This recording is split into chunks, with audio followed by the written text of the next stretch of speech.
नमस्ते आप सभी लोगों को। एक बार पुनः स्वागत है समृद्धि आईएएस के यूट्यूब चैनल पर। और आज हम एक नए प्रश्न के साथ उपस्थित हुए हैं जो हमारा उत्तर प्रदेश के स्वास्थ्य सुविधाओं को लेकर के है कि प्रदेश सरकार स्वास्थ्य की दिशा में क्या प्रयास कर रही है। और ये एक बहुत ही महत्वपूर्ण टॉपिक है क्योंकि यहाँ से जब भी इसमें कुछ नया होता है तो यहाँ से क्वेश्चंस आते ही रहते हैं। तो ठीक है, आज हम देखते हैं इसी से संबंधित क्वेश्चन।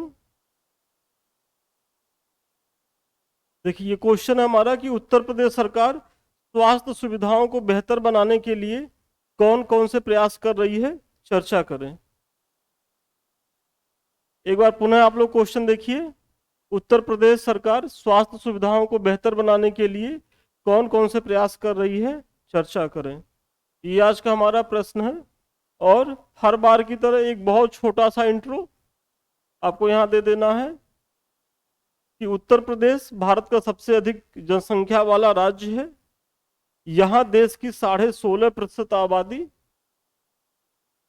निवास करती है। उत्तर प्रदेश जनसंख्या लाभांश वाला राज्य भी है, किंतु इस लाभांश का फायदा तभी मिल सकता है जब लोग स्वस्थ रहें। मतलब आप अपने इंट्रो में ये बता रहे हैं कि चूंकि उत्तर प्रदेश जो है एक बहुत ही बड़ा जनसंख्या वाला राज्य है और भारत का तो सबसे बड़ा है।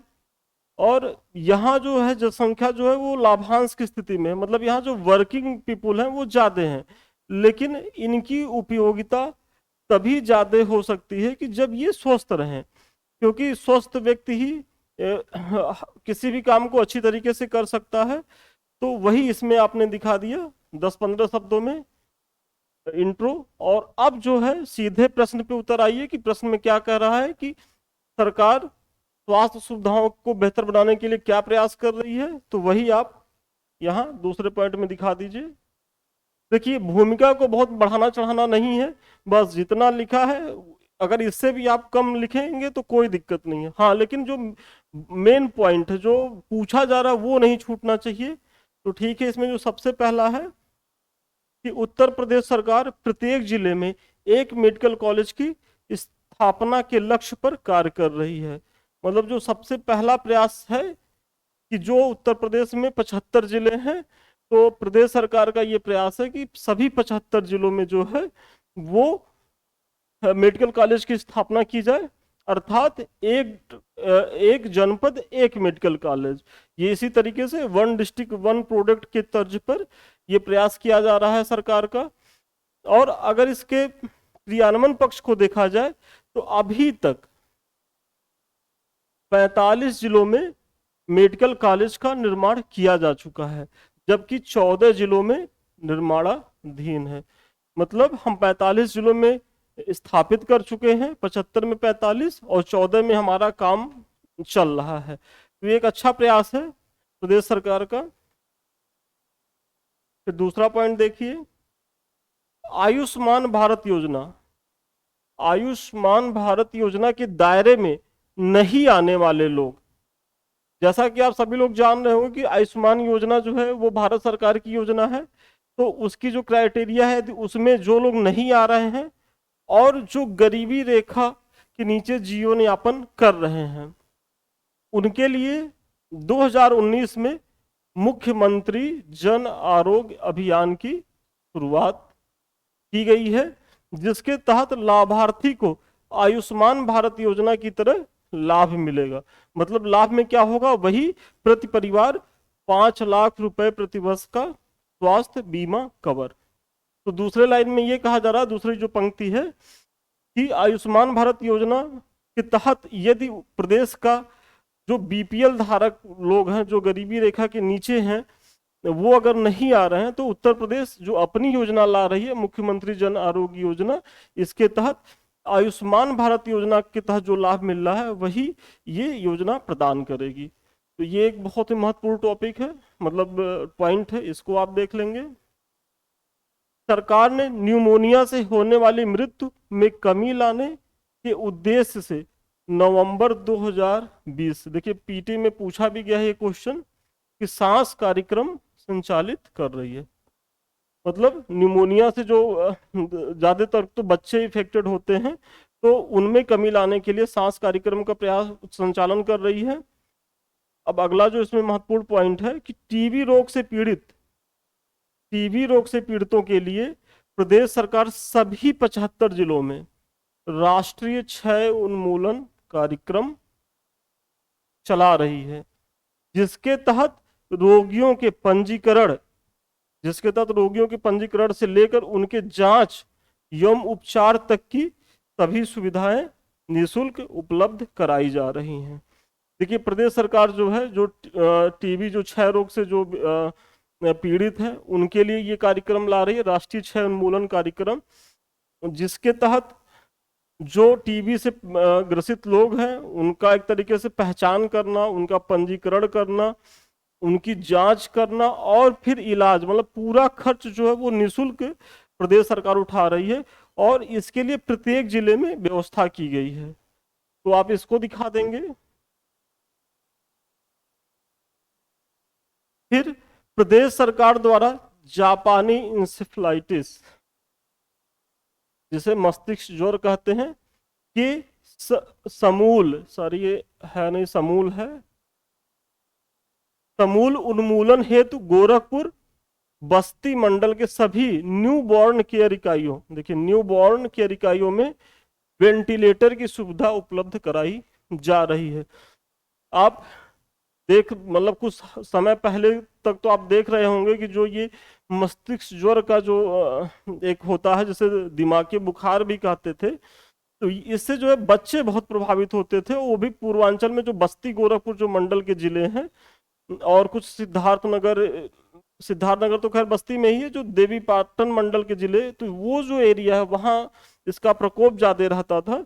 तो उसीलिए सरकार प्रयास कर रही है कि इससे जो इंसिडेंट हो रहे हैं उनको रोकने के लिए न्यू बॉर्न केयर इकाइयों की स्थापना की जा रही है। फिर अगला जो है, उत्तर प्रदेश सरकार द्वारा डेंगू, मलेरिया, कालाजार जैसे संचारी रोगों के प्रति जागरूकता पैदा करने के लिए दस्तक या विशेष संचारी रोग नियंत्रण अभियान भी चलाया जा रहा है। ये जो है संचारी रोग जैसे मलेरिया है, कालाजार है, तो इनके भी रोकथाम के लिए प्रदेश सरकार ये कार्यक्रम चला रही है। साथ ही साथ प्रदेश के सभी जिलों में 0 से 5 वर्ष तक के बच्चों की जानलेवा बीमारियों जैसे टिटनेस, काली खांसी, पोलियो, खसरा आदि के लिए नियमित टीकाकरण की भी व्यवस्था की गई है। मतलब जो बच्चे हैं 0 से 5 साल के जो बच्चे हैं बहुत सेंसिटिव होते हैं, तो जो उनके टीकाकरण, जो बहुत गंभीर बीमारियां हैं जैसे काली खांसी हुआ, पोलियो हुआ, टिटनेस हुआ, तो उनके रोकथाम के लिए 0 से 5 वर्ष के जो बच्चे हैं तो उनके टीकाकरण का भी प्रयास किया जा रहा है, और उसको मतलब जोर शोर से चलाया जा रहा है, ताकि जो है वो मतलब शिशु मृत्यु दर को कम किया जा सके। तो ये प्रदेश सरकार का बहुत ही अच्छा पहल है। फिर अभी आपने हाल ही में देखा होगा कि गोरखपुर में आयुष विश्वविद्यालय की स्थापना की गई है, एम्स खोला गया है, वही इसमें कहा गया है, और नोएडा में क्या है, मेडिकल डिवाइस पार्क की स्थापना की जा रही है। तो ये प्रदेश सरकार की पहल है। इसके आगे भी देखिए, उत्तर प्रदेश सरकार मातृ एवं शिशु मृत्यु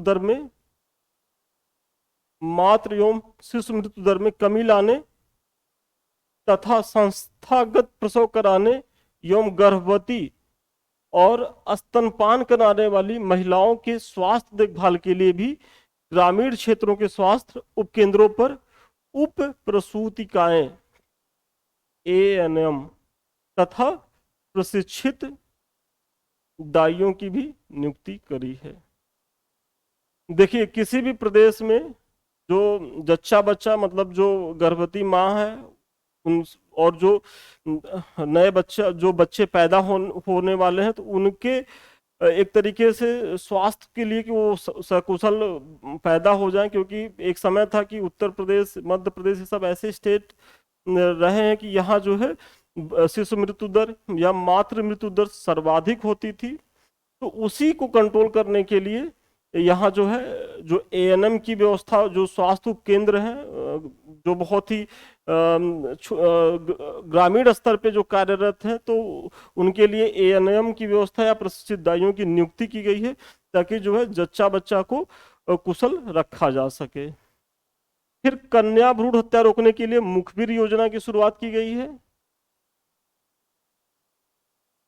जैसे देखिए, जो भ्रूण हत्या की बात है, तो भ्रूण हत्या में क्या है कि लिंगानुपात धीरे धीरे घट रहा था, तो प्रदेश सरकार उस दिशा में भी बहुत सराहनीय प्रयास कर रही है, और इसकी बहुत सफलता भी मिल रही है कि अगर कोई भ्रूण हत्या करा रहा है और अगला व्यक्ति मतलब कोई उसकी जानकारी देता है, तो उसकी जानकारी को पुलिस जो है वो गोपनीय रखेगी और उसको पुरस्कार भी देगी, और साथ ही साथ जो भ्रूण हत्या जिसके द्वारा किया गया है उसको तो कार्रवाई, उस पे कार्रवाई होगी ही होगी। साथ ही साथ जो अस्पताल इसमें संलिप्त है उसके खिलाफ भी केस किया जा रहा है, उस पे भी कार्रवाई की जा रही है, उसका लाइसेंस निरस्त कर दिया जा रहा है।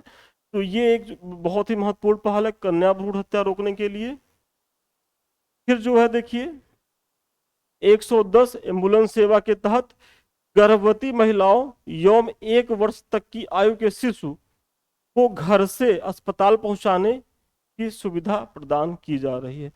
ये जो 102 एम्बुलेंस सेवा है, इसमें जो है 1 वर्ष तक की आयु के शिशु और जो गर्भवती महिलाएं हैं उनको निशुल्क उनके घर से अस्पताल पहुंचाने का जो प्रयास है वो सरकार द्वारा किया जा रहा है।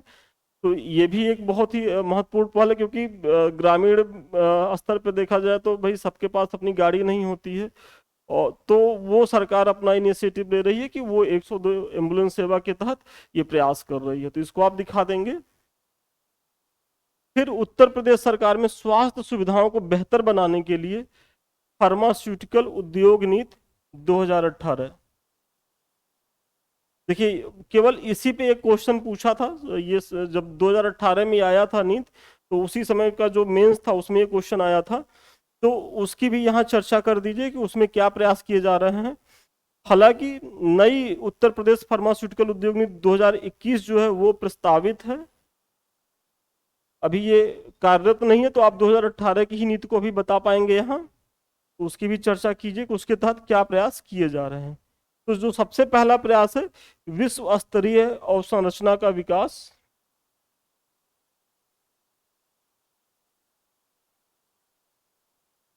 फिर शोध को बढ़ावा देना,